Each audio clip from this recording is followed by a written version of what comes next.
How's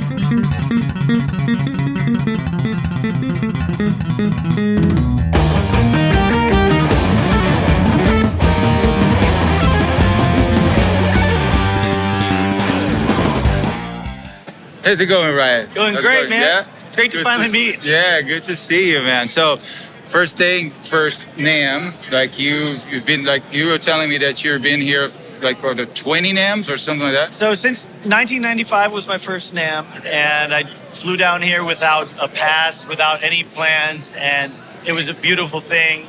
I made it work, and I've been coming almost ever since. I've missed a few, but the relationships are everything, so that's why I keep coming back. That's awesome. And so same here. I think it's like, of course, there's the gear, there's amazing players, but the main thing is relationships. Like there's people only you meet once a year only, right? Yeah. You know, for those who don't know Uriah, how would you describe yourself? If you've ever seen the movie Forrest Gump, how he invented the happy symbol and he ran a marathon, all that, I feel like Forrest Gump because playing bass and liking all these styles, I get to play a lot of different styles. So I get to play rock, I get to play funk in Oakland, I get to play gospel, even experimental looping stuff. I mean, I really like to do it all on bass. There's only two kinds of music, good and bad. So that's led me to, I've played with Prince, I've played with Whitesnake, musically directed for CeeLo Green. I was on one of Christina Aguilera's albums. It's just very random. Sometimes I get called by the band Starship. Oh, Starship, yeah. So there's just this list that I look at that's kind of unbelievable to me, and I'll process it, when I'm on my deathbed, because right now I'm still riding the wave. I really enjoy where it's taking me, and it's always a surprise.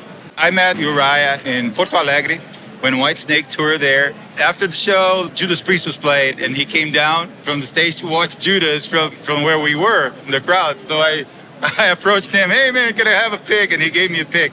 So here, like 20 years later, almost, we're here reconnecting, and I get to learn from him, and it's a pleasure to be here. It's a pleasure. Bass players in general, I think we are more nerdy about our gear, right, than guitar players, I think.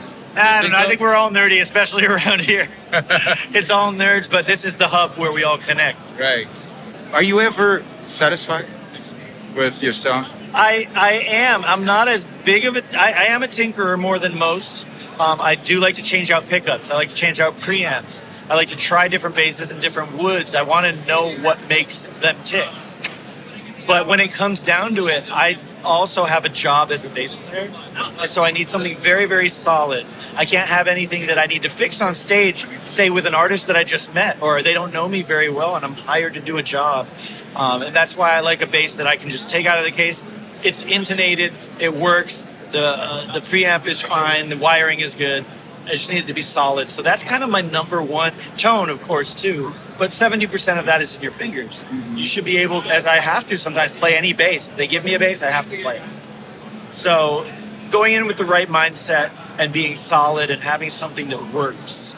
And that's what, in the basses that I have now, that I've found. I've seen you play many types of basses, but you seem to gravitate to the jazz bass a little bit. Is that... I gravitate towards the jazz bass when I play 4-string. I play 4 and 5 pretty equally. I would rather play the 4 for funk or rock. You should be able, if you have to rely on the 5th string, you ain't funking and you ain't rocking. Mm-hmm. But when it's there too. Now when I play R&B or big set lists or gospel music, I have my 5-string. And it can also cover the other ground as well, but it's not fun to do, say, Larry Graham on, because you got to mute the B string. Mm-hmm. And they have different qualities to the bass too. My 5-string is way smoother, and the Fender is just more raw. And between those two, I can really cover all my bases. We heard Uriah say that he's done it all, right? He's done it all, and he loves doing it all. But is there, like, when you create your own music, is there like a style that you kind of naturally... I have not figured this out yet. I'm trying to figure this out as I'm starting to produce more for myself. And recently I got a jazz grant from San Jose Jazz Institute. They gave me a grant to make a new piece. And I could have just done something jazzy, a jazz form. I could have done something fusion-y. the fact that they came to me, I was really humbled because some people only know me for rock. So it was really, I took it as a challenge. I said, I will give me. So I start producing. I'm like, what is this? And then I analyze it afterwards. I'm like, okay, there's fusion there. There's some rock there. It's kind of an amalgamation of everything. And just try to, and like you said, when it comes down to the basics, it's energy, it's peace, it's how you make people feel with tension and release. But yeah, my influences are growing up with the classic rock, growing up with prog music, growing up with gospel and R&B and hip hop and rap. So it's I like to put all those elements in it. Do I know what to call it? No.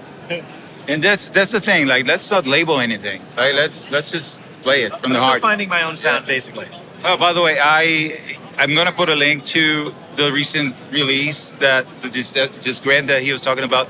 Like, it's amazing. Like, and there's like a making of video, which is really fun as well because it kind of did it like in like short I did it in a notice. very short amount of time, Yeah. which is great because sometimes that puts the fire under us. I saw a meme the other day. It was like the creative process, and it's like 80% of just your head, and then in the last 10 and 5% is where you actually get it done. So that's what I had to work with, and I did it. Would I do some things different? Yeah.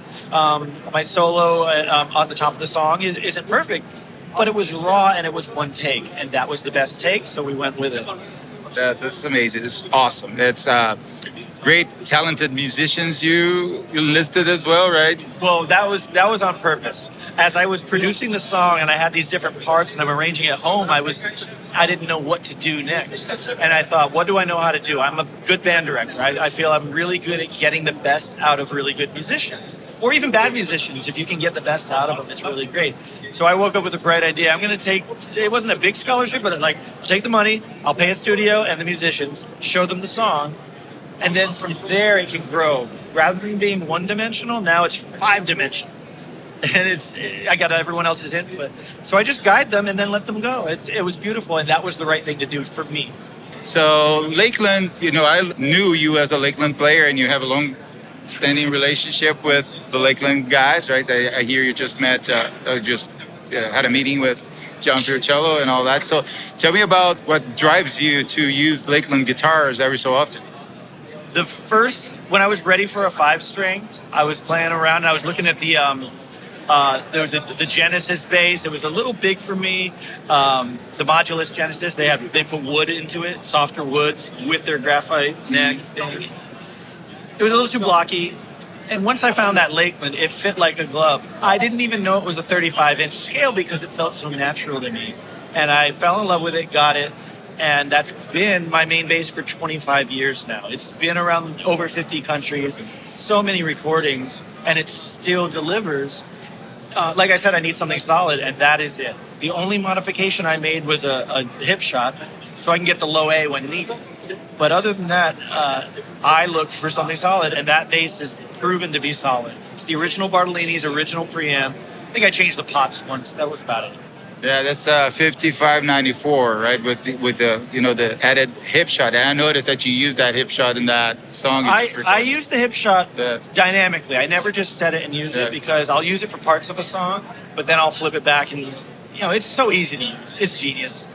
Yeah. So between that and then I have a bunch of other Lakelands as well. I got a Skyline recently that I love. I actually have 3 Skylines now, at least 3 or 4. And I love them all. Their quality is so good. I record with them. The Decade bass is great for the indie rock or anything more throaty. The USA-made Joe Osborne is more like a brand new 62 jazz bass. It's very, very solid. No fret buzz, no noise, solid. Record a pop album with it. Record anything solid. Daryl Jones has more of the Fender jazz thing. So between all these, I'm really digging their stuff. And I don't really have to modify them.